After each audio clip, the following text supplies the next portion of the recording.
ಈ ಜಾತ್ರೆಗೆ ಕಮಿಟಿ ಅವರಿಗಾಗಲಿ ಮತ್ತು ಈ ಜಾತ್ರೆಗೆ ಆಗಮಿಸಿದಂಥ ಭಕ್ತರಿಗಾಗಲಿ ಒಂದು ವಿನಂತಿ ಏನಂದ್ರೆ ಅದನ್ನು ಹಾಲು ಕೆಟ್ಟರು ಹಾಲು ಮತ್ತು ಕೆಟ್ಟವಲ್ಲ ಅನ್ನೋ ಅಂಥ ಮಾತು ಉಳಿಸ್ಕೊಂಡು ಹೋಗೋಣ್ರಿ ನಾವು ನೀವೆಲ್ಲ ಅಂತ ಹೇಳಿ ನಿಮಗೆಲ್ಲರಿಗೂ ವಿನಂತಿ ಮಾಡ್ತೇನೆ. ಅದೇ ಪ್ರಕಾರ ಯಾಕಂತಂದ್ರೆ ಯಾವಾಗಲೂ ಧರ್ಮಕ್ಕೆ ಜಯ ಐತಿ ಹೊರತು ಕರ್ಮಕ್ಕೆ ಜಯ ಇಲ್ಲ. ನಾವು ಏನೇ ಮಾಡಲಿ ಹೆಂಗೆ ಇರಲಿ ಅದು ಧರ್ಮದಂತೆ ಹೋದ್ವಿ ಅಂದ್ರೆ ನಮಗೆ ದೇವರು ಒಲಿತಾನ, ದೇವರು ನಮಗೆ ಸಹಾಯ ಮಾಡ್ತಾನ, ನಮ್ಮನ್ನು ಉದ್ಧಾರ ಮಾಡ್ತಾನ ಅನ್ನುವಂಥ ಮಾತು ಹೇಳಿ ಇವತ್ತು ಈ ಕೂಡಿದಂಥ ಸಭೆದಾಗ ಎಲ್ಲರಿಗೆ ಒಂದು ವಿನಂತಿ ಮಾಡಿ ಹೇಳ್ತೀನಿ. ಧರ್ಮ, ನ್ಯಾಯ, ನೀತಿ, ಭಂಡಾರ ಅನ್ನುವಂಥದ್ದು ಅಲಕಸದೆ ಕಾಯ್ಕೊಂಡು ಹೋಗ್ರಿ ಅಂತೇಳಿ ಹೇಳಿ ನಾನು ಮಾತು ಮುಗಿಸ್ತೇನೆ. ಜೈ ಹಿಂದ್.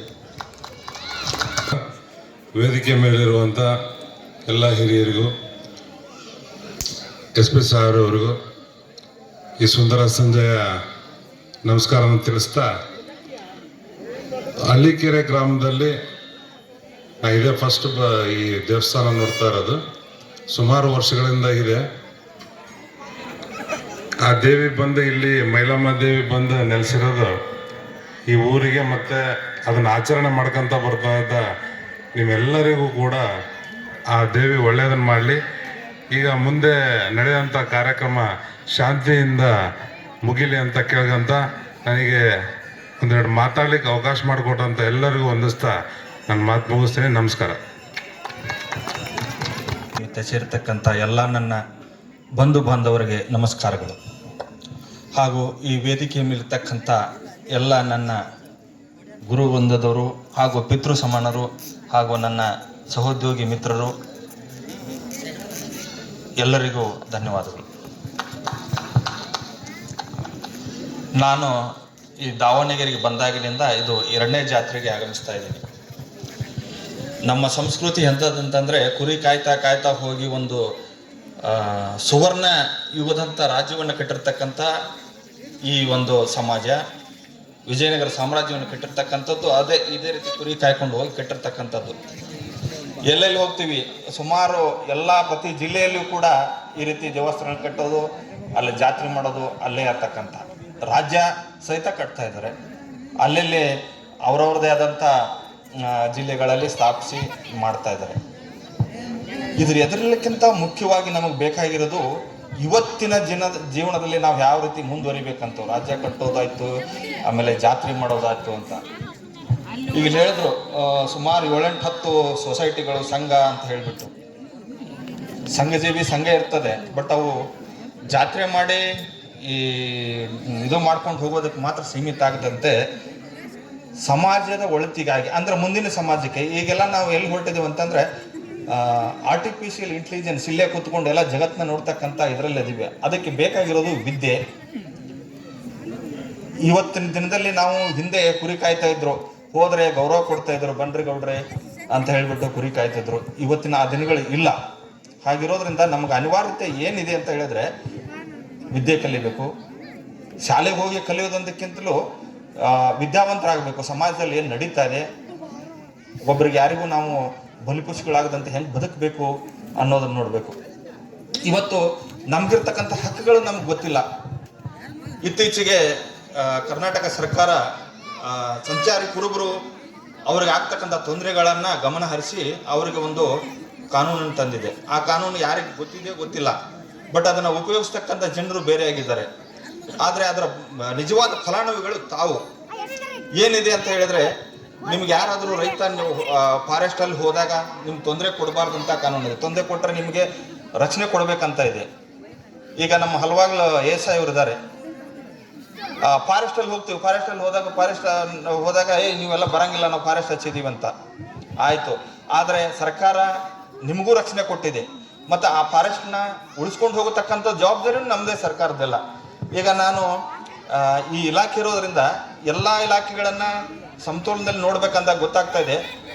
ಫಾರೆಸ್ಟ್ದವ್ರಿಗೆ ನಾವು ಒಂದು ಗಿಡ ಸತ್ತು ಹೋದರೆ ಯಾಕೆ ಸತ್ತು ಹೋಗಿದೆ ಅಂತ ಪ್ರಶ್ನೆ ಕೇಳ್ತೀವಿ. ಆ ರೀತಿ ಕುರಿ ಮೇಯಿಸ್ಕೊಂಡು ಹೋದರೆ ಅವ್ರಿಗೂ ಕಷ್ಟ ಆಗ್ತದೆ.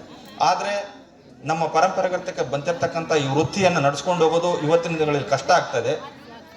ಆ ಕಷ್ಟವನ್ನು ಅರಿತು ಸರ್ಕಾರ ಕೆಲವೊಂದು ಯೋಜನೆಗಳನ್ನ ಹಾಕ್ಕೊಂಡಿದೆ. ಇದನ್ನ ಯಾಕೆ ನಾನು ನಿಮಗೆ ಒತ್ತಿ ಹೇಳ್ತಾ ಇದ್ದೀನಿ ಅಂತ ಹೇಳಿದ್ರೆ, ಮೊನ್ನೆ ಕುರಿ ಕಳವಾಗಿದ್ವು. ಕುರಿ ಕಳತವಾದಂದ್ರೆ ಕಂಪ್ಲೇಂಟ್ ಕೂಡ ಹೋದ್ರು. ಈಗ ಯಾರೋ ಒಬ್ಬ ವ್ಯಕ್ತಿ ಕೇಳಿದ್ರೆ ಕುರಿ ಕಳತವ ಆಗಿದೆ ನಂದು ಅಂತ ಹೇಳಿದಾಗ, ಒಂದು ವಸ್ತು ಕಳವಾಗಿದ್ರೆ ಎಂಥದಿತ್ತು, ಈ ಗಾಡಿ ಹೋಗಿದೆ ಅಂತ ಹೇಳಿದ್ರೆ ಗಾಡಿ ಯಾವ್ದಪ್ಪ, ಮಾಡಲ್ ಯಾವ್ದಿತ್ತು, ನಂಬರ್ ಯಾವ್ದಿತ್ತು, ಯಾವ ಬಣ್ಣ ಇತ್ತು ಅಂತ ಕೇಳ್ತಾರೆ. ನಾ ಕುರಿ ಕಳತನ ಆಗಿ ಹೋಗಿದೆ ಅಂತ ಹೇಳಿದ್ರೆ ಯಾವ ಕುರಿ, ನೀನು ಕುರುಬ ಅಂತ ಹೇಳೋದಕ್ಕೆ ಅಥವಾ ನೀನು ಕುರಿ ಇದಾವೆ ಅಂತ ಹೇಳೋದಕ್ಕೆ ನಮ್ಮ ಹತ್ರ ಏನು ಸಾಕ್ಷಿ ಇಲ್ಲ. ಅದೇ ಮೈಲಮ್ಮ ನೋಡ್ಕೊಳ್ಳಿ ಅಂತ ಹೇಳೋದು ಅಷ್ಟು ಬಿಟ್ರೆ ನಮ್ಮ ಹತ್ರ ಯಾವುದು ಸಾಕ್ಷ್ಯಾಧಾರಗಳಿಲ್ಲ, ಯಾವುದೂ ಇಲ್ಲ. ಹಾಗಾಗಿ ಈ ಕಾನೂನಿನಿಂದ ಸಹಾಯ ಪಡೆಯೋದು ತುಂಬಾ ಕಷ್ಟ ಆಗ್ತಾ ಇದೆ. ಈಗ ನಾವು ಹೇಳಬೇಕು ಅಂದ್ರೆ ನಮ್ಮ ಕುರಿ ಇತ್ತು, ಹಿಂಗಿತ್ತು ಅಂತ, ಅದನ್ನ ನಾಳೆ ಕೋರ್ಟ್ನಲ್ಲಿ ಎಷ್ಟು ಕಷ್ಟ ಆಗ್ತದೆ ಅಂತ ಹೇಳಿದ್ರೆ, ಅವ್ರ ಕುರಿ ಇತ್ತು ಇಲ್ಲ ಅಂದ್ರೆ ಕಾನೂನಿನ ತುಡಿಕಿನಲ್ಲಿ ಸಿಕ್ಕಾಗ ನಮ್ಮದೇ ಅಂತದ್ದು ಯಾವುದು ವಿಶ್ವಾಸ, ಈಗ ದಾಖಲೆಗಳನ್ನೇ ತಿದ್ದತಕ್ಕಂಥದ್ದು, ಮತ್ತೆ ಸತ್ತವರ ಹೆಸರಿನ ಮೇಲೆ ದಾಖಲೆಗಳನ್ನ ಸೃಷ್ಟಿ ಮಾಡ್ತಕ್ಕಂಥ ಈ ಕಾಲದಲ್ಲಿ ನಾವು ಅದನ್ನೇ ಹಿಡ್ಕೊಂಡು ಹೋಗೋದು ಬಹಳ ಕಷ್ಟ ಆಗ್ತದೆ. ಹಾಗಿರೋದ್ರಿಂದ ಇತ್ತೀಚೆಗೆ ಪಶುಸಂಗೋಪನಾ ಇಲಾಖೆಯಲ್ಲಿ ಒಂದು ಯೋಜನೆ ಬಂದಿದೆ. ಏನಂತ ಹೇಳಿದ್ರೆ, ನೀವು ಸಂಚಾರಿ ಕುರಿಗಾರರು ಅಂತ ಹೇಳಿಬಿಟ್ಟು ನಿಮ್ಮ ಕುರಿಯನ್ನ ನೋಂದಣಿ ಮಾಡ್ಕೋಬೇಕು. ಅದರಲ್ಲಿ ಎಷ್ಟು ಕುರಿ ಇದಾವೆ, ಎಷ್ಟು ಆಡಿದಾವೆ ಅದನ್ನೆಲ್ಲ ಮಾಡಿಕೊಂಡ್ರೆ ನಿಮಗೆ ಅದಕ್ಕೆ ತಕ್ಕಂತೆ ಸರ್ಕಾರದಿಂದ ಒದಗಿಸ್ತಕ್ಕಂಥ ಸೌಲಭ್ಯಗಳಾದಂಥ ಔಷಧಿಗಳಿರ್ಬೋದು ಅಥವಾ ಪರಿಹಾರ ಪಡೆಯುವಲ್ಲಿ ಇದೆಲ್ಲ ಹೆಲ್ಪ್ ಆಗ್ತದೆ. ಅದು ನಿಮಗೆ ಇವತ್ತಿನ ದಿನದಲ್ಲಿ ಅನಿವಾರ್ಯ. ನಮಗೆ ಬೇಡಪ್ಪ, ನಮ್ಗೆ ಯಾಕೆ ಸರ್ಕಾರ ನಮ್ಗೆ ಬೇಕಾಗಿಲ್ಲ ಹಂಗೆ ಅಂತ ಹೇಳ್ಕೊಂಡು ಹೋಗೋದು ಇವತ್ತು ನಿಮ್ಗೆ ಅನಿವಾರ್ಯ ಇದೆ. ಅದು ಎಲ್ಲರೂ ಮಾಡಿಸ್ಕೊಳ್ಳಿ. ಗೊತ್ತಿಲ್ಲ ಅಂತ ಹೇಳಿದ್ರೆ ಪಶುಸಂಗೋಪನಾ ಇಲಾಖೆಯಲ್ಲಿ ಹೋದ್ರೆ ಅವರು ಕೇಳ್ತಾರೆ. ನಿಮ್ಗೆ ಕೆಲವೊಂದು ಏನಾಗ್ತದೆ ಅಂತಂದ್ರೆ, ಕೆಲವೊಬ್ರು ಏನೇನೋ ಹೇಳಿದ್ರು ಹಿಂದೆ, ಎರಡೆರಡು ರೇಷನ್ ಕಾರ್ಡ್ ಕೊಡ್ತಾರೆ, ಆಮೇಲೆ ಎಲ್ಲಿ ಹೋದಲ್ಲಿ ನಿಮಗೆ ಇದು ಕೊಡ್ತಾರೆ. ಸರ್ಕಾರದ ಯೋಜನೆಗಳಲ್ಲಿ ಅದು ಯಾವುದೂ ಇಲ್ಲ. ನೀವು ನಿಮ್ಮದೇ ಆದಂಥ ಸ್ವಂತ ಊರಿನ ಅಡ್ರೆಸ್ ಕೊಟ್ಟು ತಗೊಳ್ಬೇಕಾಗ್ತದೆ. ಮತ್ತೆ ನಾವು ಹೋಗಿ ಈಗ ಕೆಲವೊಂದು ಕಡೆ ನಮಗೆ ಬೇಕು ಕೊಡು ಅಂತ ಹೇಳ್ಬಿಟ್ಟು, ಕರೋನಾ ಟೈಮ್ದಲ್ಲಿ ಕೊಟ್ಟರೆ ಯಾರೋ ನಿಮ್ಗೆ ಹಸಿವು ಇದ್ದಾರೆ ಅಂತ ಹೇಳ್ಬಿಟ್ಟು ರೇಷನ್ ಎಲ್ಲ ಕೊಟ್ಟರು, ಇಲ್ಲಿ ಕೊಡೋಕ್ಕೆ ಸಾಧ್ಯ ಇಲ್ಲ. ನಿಮ್ಮೆಲ್ಲ ರೇಷನ್ ಕಾರ್ಡ್ ತಗೊಳ್ಳೋದಕ್ಕೆ ನೀವೆಲ್ಲ BPL ಕಾರ್ಡ್ಗಿಂತಲೂ ಕಡಿಮೆ ಇದ್ದೀರಿ, ಆದರೂ ಆ ಸೌಲಭ್ಯನ ಪಡೆಯೋಕ್ಕೆ ಆಗ್ತಾ ಇಲ್ಲ. ಆದ್ದರಿಂದ ಫಸ್ಟು ನೀವು ಸಂಚಾರಿ ಕುರಿಗಾರರು ಅಂತ ಮಾಡ್ಕೊಳ್ಳಿ. ಇದನ್ನ ನೀವು ನಿಜವಾದ ಸಂಚಾರಿ ಕುರಿಗಿದ್ರು ಕೂಡ ಪಡ್ಕೊಳಕ್ಕಾಗ್ತಲ್ಲ. ಅದನ್ನ ಯಾರೋ ನನ್ನಂತ ಕಲ್ತಿರೋರು ತಗೊಂಡು ಲಾಭ ಪಡ್ಕೊಂಡು ಮಾಡ್ಕೊಳ್ತಾ ಇದ್ದಾರೆ. ಅದಕ್ಕೆ ಆಸ್ಪತ್ರೆ ಕೊಡಕ್ಕೆ ಹೋಗ್ಬೇಡಿ. ನಿಮ್ಮನ್ನ ನೀವು ರಕ್ಷಣೆ ಮಾಡ್ಕೊಳ್ಬೇಕಂತ ಹೇಳಿದ್ರೆ ನೀವು ಫಸ್ಟು ಮಾಡ್ಕೊಳ್ಳಿ. ಗೊತ್ತಿಲ್ಲ ಅಂತಂದ್ರೆ ನನ್ನ ನಂಬರ್ ಇದೆ, ಅಥವಾ ಸರ್ಕಾರಿ ಯಾವುದೇ ಕಚೇರಿಗೆ ಹೋದ್ರೆ ಮಾಹಿತಿ ಕೊಡ್ತಾರೆ. ಮತ್ತು ಎಲ್ಲ ಸರ್ಕಾರಿ ಇಲಾಖೆಗಳಿಗೆ ನಾನು ಕೆಲವೊಂದು ನಿರ್ದೇಶನ ಕೊಟ್ಟಿದ್ದೀನಿ. ಅವ್ರು ಯಾರಿದ್ದಾರೆ ಅವ್ರು ಮಾಡಿಸೋ ಜವಾಬ್ದಾರಿ ನಿಮ್ಮದು ಅಂತ. ಇತ್ತೀಚೆಗೆ ನನಗೆ ಗೊತ್ತಾಗ್ತದೆ, ನಾನು ಸರ್ಕಾರಿ ಅಧಿಕಾರಿಗಳ ಬಗ್ಗೆ ಅದು ಇಲ್ಲ ಹೇಳ್ಬೇಕಂತ ಹೇಳಿದ್ರೆ, ರೇಷನ್ ಕಾರ್ಡಲ್ಲಿ ಅಕ್ಕಿ ಕೊಡ್ತಾರೆ, ಏನೇನೋ ಕೊಡ್ತಿರ್ತಾರೆ ಪಾಪ. ಅವ್ರು ಬಂದೆಲ್ಲ ರಸ್ತೆಯಲ್ಲಿ ನಿಂತ್ಕೊಂಡು ತೊಗೊಂಡು ಹೋಗ್ತಿರ್ತಾರೆ. ಆಮೇಲೆ ಇವಾಗ ಬ್ಯಾಂಕ್ ಅಕೌಂಟು ನೀನು ಸೇರಿಸಿಲ್ಲ ಅಂತ ಹೇಳ್ಬಿಟ್ಟು ಅವ್ರು ಕ್ಯಾನ್ಸಲ್ ಮಾಡ್ತಾರೆ. ಇಂಥದ್ದೆಲ್ಲ. ಬಟ್ ಸರ್ಕಾರದ ಯೋಜನೆ ಅಥವಾ ಜನಪರ ಯೋಜನೆಗಳಿರ್ತಕ್ಕಂಥದ್ದು ಯಾರು ಅದರ ಫಲಾನುಭವಿ ಹೊಡೆದ್ರಲ್ಲ ಅವ್ರಿಗೆ ಹೋಗಿ ಮುಟ್ಟಿಸ್ತಕ್ಕಂಥ ಜವಾಬ್ದಾರಿ ನಮ್ಮೆಲ್ಲ ಅಧಿಕಾರಿಗಳದ್ದು. ಅದನ್ನು ನಾವು ಮಾಡ್ತಾ ಇಲ್ಲ, ಅವ್ರು ಮಾಡೋ ಅವಶ್ಯಕತೆ ಬೀಳ್ತಾ ಇಲ್ಲ. ಯಾಕಂದ್ರೆ ನಾವು ಪ್ರಶ್ನೆ ಕೇಳ್ತಾ ಇಲ್ಲ, ಕಾನೂನು ಏನಿದೆ ಅಂತ ಗೊತ್ತಿಲ್ಲ. ಹಾಗಾಗಿ ನಮ್ಗೆ ಯಾವುದೂ ಅದ್ರಿಗೆ ದೊರೀತಾ ಇಲ್ಲ.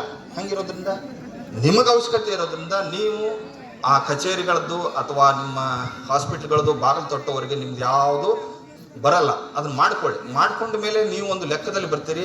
ನಿಮ್ಮದು ನಾಳೆ ಕುರಿ ಸತ್ತಾಗ ಸರ್ಕಾರದಿಂದ 5,000 ಏನೋ ಇದೆ, ಅಸತ್ತಿದೆ ಅಂತ ಹೇಳಿದಾಗ ಒಂದು ಪರಿಹಾರ ಬರ್ತದೆ. ಈಗ ಕಷ್ಟ ಇದೆ. ಇನ್ಶೂರೆನ್ಸ್ದು ಒಂದು ಹೇಳ್ತೀನಿ, ಇನ್ಶೂರೆನ್ಸ್ ಮಾಡಿಸ್ಬೇಕು ಎಲ್ಲರೂ, ಸತ್ತಾಗ ನಿಮ್ಗೆ ಅನುಕೂಲ ಆಗ್ತದಂತೆ. ನೋಡಿ, ಯಾವುದೇ ಇನ್ಶೂರೆನ್ಸ್ ಇರೋದು ನಮ್ಮನ್ನು ನಾವು ಕಾಪಾಡಿಕೊಂಡು ನಂತರದಲ್ಲಿ ಆಘಾತದಿಂದ